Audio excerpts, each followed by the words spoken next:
100 वर्ष बाद ठाकुर जी मिले थे किशोरी जी से कुरुक्षेत्र में। 100 वर्ष बाद ठाकुर जी द्वार पर खड़े हैं, भीतर नहीं जा रहे शिविर में। पता है कि यहाँ किशोरी जी बैठी हैं, और क्यों नहीं जा रहे हैं? ठाकुर जी को यह है कि कितनी शिकायतें होंगी मुझसे, कितने अपराध मैंने किए हैं, परसों की कह के गया, बरसों तक नहीं आया, 100 साल बाद किशोरी जी के सामने किस मुंह से जाऊंगा मैं? लेकिन तभी किशोरी जी कहती हैं, अरे ललिता, ये जो ब्यार हवा की चल रही है ना, या ब्यार में मोकू कन्हैया की सुगंधी आ रही है, नेक देखियो द्वार पे कहीं कृष्ण तो नहीं है।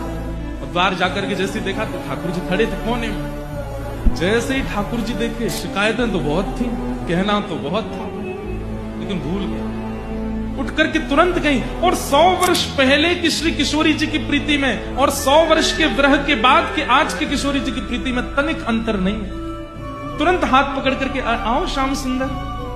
बस हाँ, नेत्र नहीं मिला पा रही है, लेकर के आई, बैठाया। ललिता विशाखा से बोली, स्वरूप नेक रूखो रूखो लग रहा है, नेक श्रृंगार पेटी लेके आई हो।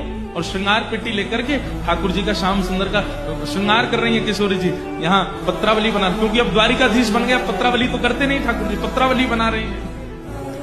मुकुट पे मोर पुच्छ धारण कर रही है, घुंघराले केशों को समेट करके सुंदर यहाँ पर एक जूड़ा जैसा बना रही है, पीतांबरी पहना रही हैं, इत्र लगा रही हैं, यहाँ पर कुछ जावक के चिन्ह बना रही हैं। 100 वर्ष बाद ठाकुर जी मिले थे किशोरी जी से कुरुक्षेत्र में।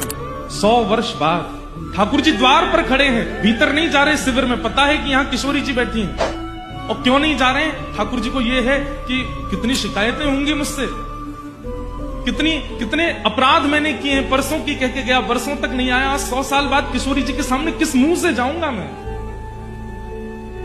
लेकिन तभी किशोरी जी कहती हैं, अरे ललिता, ये जो ब्यार हवा की चल रही है ना, या ब्यार में मोकू कन्हैया की सुगंधी आ रही है, नेक देखियो द्वार पे कहीं कृष्ण तो नहीं है।